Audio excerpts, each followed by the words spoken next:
Salut les héroïnes! Alors aujourd'hui on va parler de la théorie des cuillères qui est en fait une théorie sur la gestion des réserves d'énergie et qui s'applique donc très bien à des cas de différence comme la maladie mais aussi des handicaps invisibles et aussi le haut potentiel et l'hypersensibilité qui sont les sujets favoris que j'aborde sur ma chaîne. Alors, on va voir la puissance de cette théorie des cuillères en se focusant aujourd'hui sur l'hypersensibilité. Je vais te faire vivre un petit peu un espèce de vie ma vie au quotidien d'un hypersensible à travers mon exemple.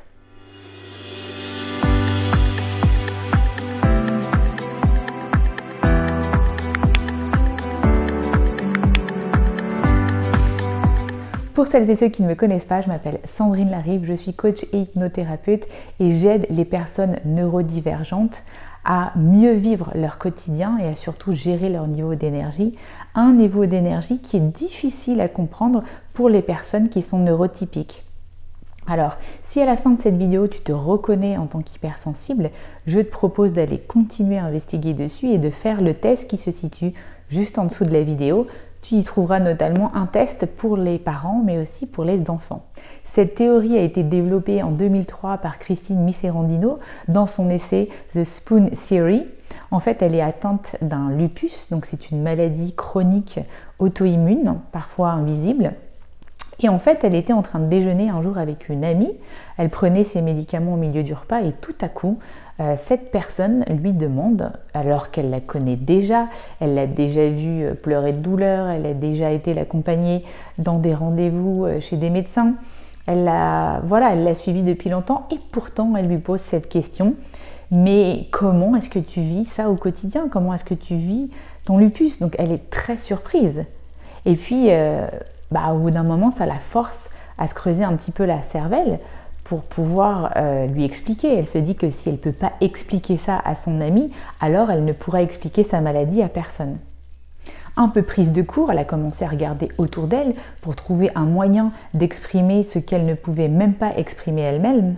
Et là, du coup, elle a pris tout ce qu'il y avait sur la table, c'était des cuillères, et puis elle a pris aussi les cuillères sur la table d'à côté. Et elle a tendu à son ami un bouquet de cuillères comme ça et lui a dit « Ça y est, je te donne ces cuillères, tu as une maladie chronique invalidante. » Alors t'imagines le regard confus de la personne en face qui reçoit ce bouquet de cuillères. Et là, en fait, Christine lui explique qu'il y a une différence entre les personnes malades et les personnes en bonne santé, dans le sens où les personnes malades, eh bien en fait, elles réfléchissent et elles font des choix tous les jours que des personnes en bonne santé n'auraient même pas l'idée de faire. En fait, chaque personne en bonne santé commence sa journée avec un nombre de possibilités illimitées, comme voilà par exemple un nombre de cuillères illimité, et qu'elle n'a pas besoin de compter cette énergie, donc elle n'a pas besoin de compter ses cuillères. Et les choix que fait cette personne malade toute la journée, eh bien ça va avoir un impact bien sûr sur le reste de la journée, mais aussi sur les journées suivantes. Et en fait, ces cuillères, ça représente un bouquet énergétique, un potentiel énergétique qu'il va falloir gérer toute la journée. Et là, je vais te raconter en fait avec ces cuillères le quotidien d'une hypersensible que je suis et tu vas pouvoir voir justement visuellement la notion de perte. Si tu as envie de le faire en miroir en même temps que moi, tu vas pouvoir ressentir encore plus fort cette notion de perte. Alors, selon que j'ai bien ou mal dormi, donc selon la qualité de mon sommeil, je vais commencer la journée avec plus ou moins de cuillères.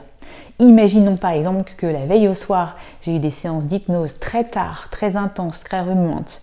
Et bien même si aujourd'hui j'ai beaucoup de techniques de nettoyage personnel par rapport à ces résidus, il se peut qu'il reste encore des résidus émotionnels et du coup ça peut impacter la qualité de mon sommeil et me faire mal dormir.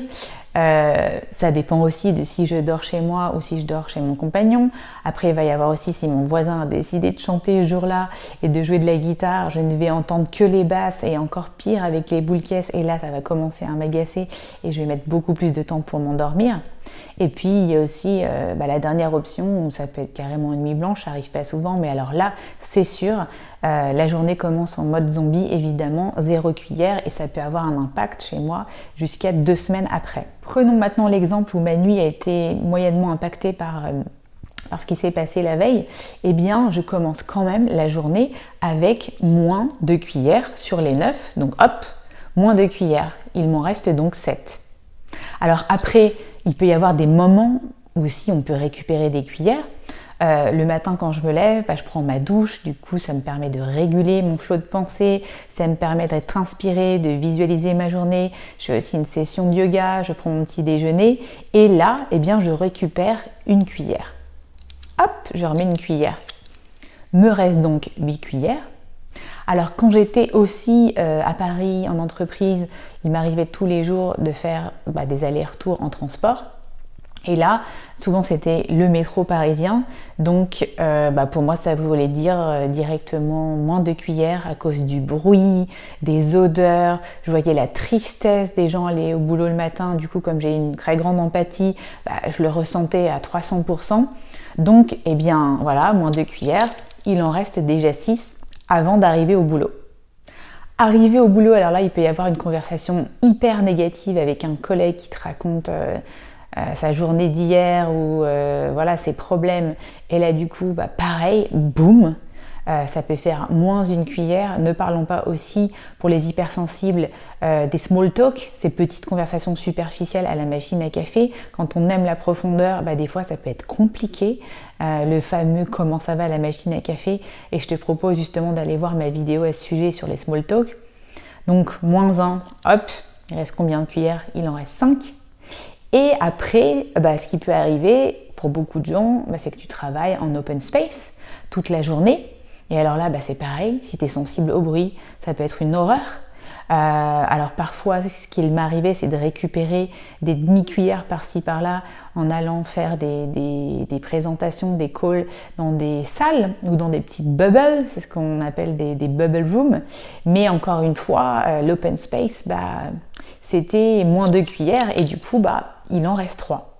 Après, il suffit qu'il y ait une présentation dans la journée auprès du board de direction, qu'il y ait un imprévu ou que un collègue décide de changer à la dernière minute ce que tu avais mis parce qu'il y a un point qui fait beaucoup mieux dans la présentation, ça te stresse. Là, c'est encore moins une cuillère.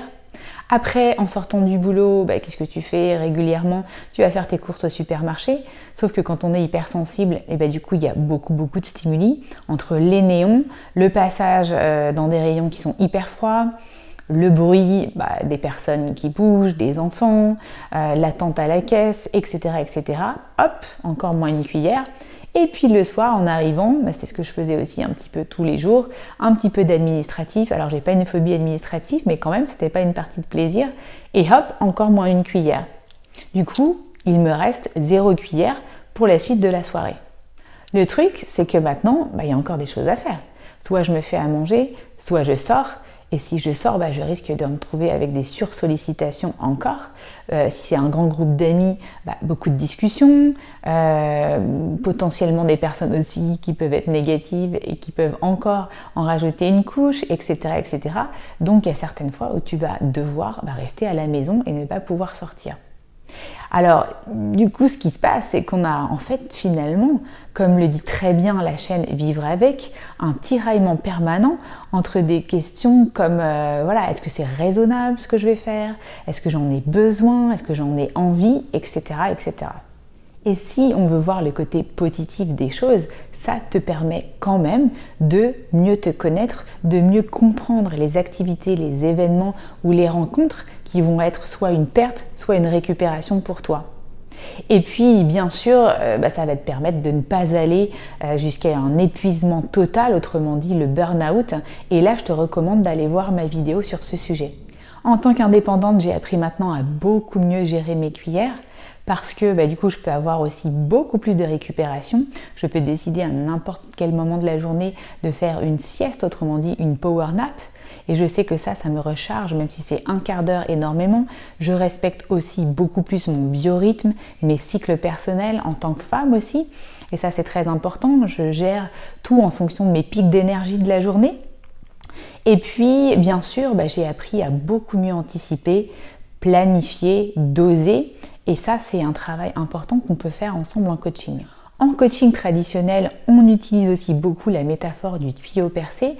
Imagine que ta journée est un tuyau, et bien parfois s'il y a des trous, donc ces voleurs d'énergie, ton énergie va se diluer. Donc deux solutions, soit tu colmates en fait ces trous et tu identifies d'abord ces voleurs d'énergie, soit tu vas aller créer de l'énergie en planifiant un peu mieux ton temps et surtout en priorisant. Et prioriser, ça veut dire planifier surtout les choses importantes à des moments donnés où tu as le plus d'énergie. Et souvent, pour des hypersensibles, bien c'est le matin où on a le plus d'énergie, puisqu'on part avec un plus grand nombre de cuillères. Et du coup, ça serait idéal de passer aussi à un moment donné en arrosage automatique. Et là, c'est pas facile pour les neurodivers parce que chaque journée est différente, chaque journée ne se ressemble pas et chaque journée va dépendre aussi des activités, mais surtout du contexte des activités. Si tu t'es reconnu dans cette vidéo en tant qu'hypersensible, cuillériste ou spoonie, comme disent les Anglais, alors laisse-moi un petit pouce et je veux vraiment faire de l'espace de commentaires sous la vidéo un espace de discussion et un espace de partage. Alors partage avec nous tes expériences, partage avec nous justement toutes les astuces que tu as pour manager ton énergie au quotidien en tant qu'hypersensible. Et je vous dis ciao, bye bye les héroïnes.